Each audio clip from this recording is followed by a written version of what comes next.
'Bury the devil' movie review. ఈ movie 1 hour and 25 మినిట్స్‌తో VOD and ప్రైమ్‌లో stream అవుతుంది. సరే ఇంకా మన ఛానల్‌కి ఎవరైనా కొత్తగా వస్తే ఒక చిన్న లైక్ అండ్ ఒక చిన్న సబ్స్క్రైబ్ గైస్, మనకు కొంచెం సపోర్ట్‌గా ఉంటది. సరే ఇంకా ఈ మూవీ ఎలా ఉందిరా అంటే, మూవీలో లాస్ట్ ఒక 20 మినిట్స్ గైస్ చాలా అంటే చాలా బావుంటది. కొంచెం భయంకరంగా ఉంటది. అలాగే అక్కడ స్టోరీ కావచ్చు, అక్కడ విజువల్స్ కావచ్చు 2 డిఫరెంట్ ఉంటాయి. మెయిన్ థింగ్ ఏంటంటే మూవీ మొత్తం ఒకలాగుంటే అక్కడ మాత్రం ఇంకొకలాగా ఉంటది. అలాగే క్లైమాక్స్‌లో అయితే ఒక చిన్న ట్విస్ట్ ఇస్తారు. ఆ ట్విస్ట్ కూడా కొంచెం పర్లేదు గైస్, బానే ఉంది. సరే ఇది కాకుండా ఇంకా మూవీలో ఇంకేమైనా ఉందిరా అంటే, ఇంకా చెప్పడానికి ఏం లేదు మామ. లిటరల్లీ ఏంటంటే డొల్ల అంటే డొల్ల. మూవీ స్టార్టింగ్‌లో ఏదో కన్వర్జేషన్ స్టార్ట్ చేస్తారు. జూలీ అండ్ సారా అనేసి. ఏదో మాట్లాడుతా ఉంటారు మామ. ఎలా మాట్లాడుతా ఉంటారంటే ఏదో మాట్లాడుతానే ఉంటారు. ఎంతసేపు మాట్లాడతారా అంటే లిటరల్లీ ఒక హాఫ్ అన్ అవర్ మాట్లాడతారు ఆపకుండా. ఎందుకు మాట్లాడుతున్నారో అర్థం కాదు. ఏం మాట్లాడుతున్నారో అర్థం కాదు. కాకపోతే ఏంటంటే మాట్లాడుతానే ఉంటారు. సరే ఈ మాటలేదో మాట్లాడుతున్నారు. ఈ కన్వర్జేషన్ ఏమన్నా కొంచెం డిఫరెంట్‌గా కొంచెం బాగుందా అంటే లేదు. ఏదో మాట్లాడుతా ఉంటారు మామ. అదైతే మనకైతే పిచ్చ అంటే పిచ్చ లాగ్ అనిపిస్తది. జోక్ ఏంటంటే ఈ మూవీలో స్టోరీ స్టార్ట్ అయ్యేదే ఒక half an hour or 40 minutes తర్వాత. దాని తర్వాత ఏదో ఒక చిన్న పాయింట్ తెస్తాడు. ఆ పాయింట్ అనేసి అది ఇది చేస్తా ఉంటాడు.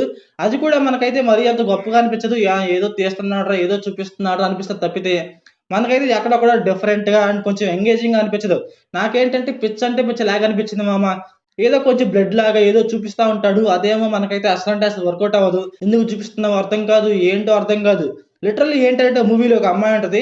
అసలుకి ఆ అమ్మాయే కన్‌ఫ్యూజ్ అవుతా ఉంటది. అసలుకి ఇదేందిరా? అదేందిరా? అనేసి. ఇంకొకటేంటంటే మూవీలో మనల్నయితే బీభత్సంగా భయపెట్టేద్దాము అది ఇది అనుకుంటారు గానీ, ఫస్ట్ ఆఫ్ ఆల్ గైస్ మూవీలో ఒక అమ్మాయి ఉంటది. అసలుకి ఆ అమ్మాయే భయపడదు. మూవీలో ఒకరు భయపడకుండా మనకెలా భయమొస్తదో నాకు అర్థం కావట్ల. అంటే చెప్తున్నాను, అసలుకి ఆ అమ్మాయి భయపడదు. ఇంకా మనకే భయమొస్తది. ఆ అమ్మాయి పక్కనే దెయ్యం ఉంటే, "ఏ గర్ల్ ఫ్రెండ్ ఇలా రా మాట్లాడుకుందాం. ఈ" అంటది తప్పితే భయపడింది లేదు, చేసింది లేదు, ఏం లేదు. "నువ్వు నా హార్ట్, నా దిల్లు" అంటది గైస్. లిటరల్లీ నాకైతే నవ్వాలో ఏడవాలో అర్థం కాలే ఆ సీన్‌లో. దాని తర్వాత ఎవడో ఇంకొకడొస్తాడు. ఆ అమ్మాయిలో దెయ్యం ఉందిరా, పట్టేయాలిరా అది ఇది అనేసి ఒక నలుగురిని యేసుకొని వస్తాడు. సరే ఇతనేమన్నా కొంచెం ఎంగేజింగ్‌గా ఉన్నాడా అంటే లేదు. తన క్యారెక్టర్ కూడా లిటరల్లీ వరస్ట్ అంటే వరస్ట్‌గా ఉంది. ఏదో అలా వస్తాడు, భయపడి వెళ్ళిపోతాడు. మళ్ళీ క్లైమాక్స్‌లో వస్తాడు. "ఏయ్! ఎందుకు వస్తున్నావురా? ఎందుకు పోతున్నావురా? ఏంట్రా" అనిపించా. అంటే వచ్చాడు, ఏందిరా పని చూసుకోవాలా, చెయ్యాలా, అలా కాకుండా వెళ్తాడు, పోతాడు. ఏందిది అనిపించింది నాకైతే. ఇంకొకటేంటంటే గైస్ మూవీ మొత్తం అయిపోయాక ఒక అమ్మాయి మ్యాటర్ అని చెప్పా కదా! ఆ అమ్మాయికైతే ఒక పెద్ద ఘోరమైన ఇష్యూ జరిగిద్ది. అసలకి ఎలా చేయాలనిపించిందిరా? ఏంట్రా బాబు అనిపించింది నాకు. లిటరల్లీ గైస్ ఆ సీన్ నాకైతే వరస్ట్ అంటే వరస్ట్ అనిపించింది. ఎందుకంటే మూవీలో స్టార్టింగ్‌లో మొత్తం ఈ అమ్మాయి అయితే ఇంకో అమ్మాయికి బీభత్సంగా సహాయం చేస్తూ, నిన్నే కాపాడాలి, నిన్ను ఏదో చేసేద్దాం అనుకుంటా ఉంటది.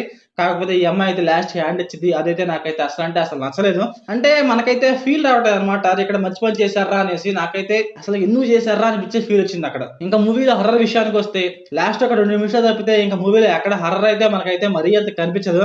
ఏదో భయపెడదామని ట్రై చేస్తా ఉంటారు కానీ చెప్పా కదా మనమైతే భయపడం. వీళ్ళేదో బీభత్సంగా ఇది ఇది అంటారు గానీ సారా అది, ఆ తోపు దాంట్లో అదుంది, ఇదుంది, కడుపులో ఏదో ఉందనేసి ఏదో బీభత్సంగా భయపెట్టేద్దాము అనుకుంటారు గానీ మనకైతే వర్కౌట్ అవ్వదు. అలాగే మూవీలో ఏదో ఒక చిన్నపాటి ఎమోషన్ ట్రై చేస్తా ఉంటారు. ఆ ఎమోషన్ కూడా నాకైతే వర్కౌట్ అవ్వలేదు గైస్. మూవీలో థంబ్‌నెయిల్ ఏమో బీభత్సంగా ఏదోలా ఉంది గానీ మూవీలో మ్యాటర్ అయితే అసలంటే అసలు లేదు. నాకైతే అసలంటే అసలు వర్కౌట్ అవ్వలా. మూవీలో స్టోరీ లేదు, స్క్రీన్ ప్లే లేదు, నరేషన్ లేదు, బెస్ట్ విజువల్స్ లేవు, ఏం లేవన్నమాట. ఏదో నార్మల్‌గా తీసుకెళ్ళిపోయారు అంతే. నాకైతే మరీ అంత అనిపించలేదు.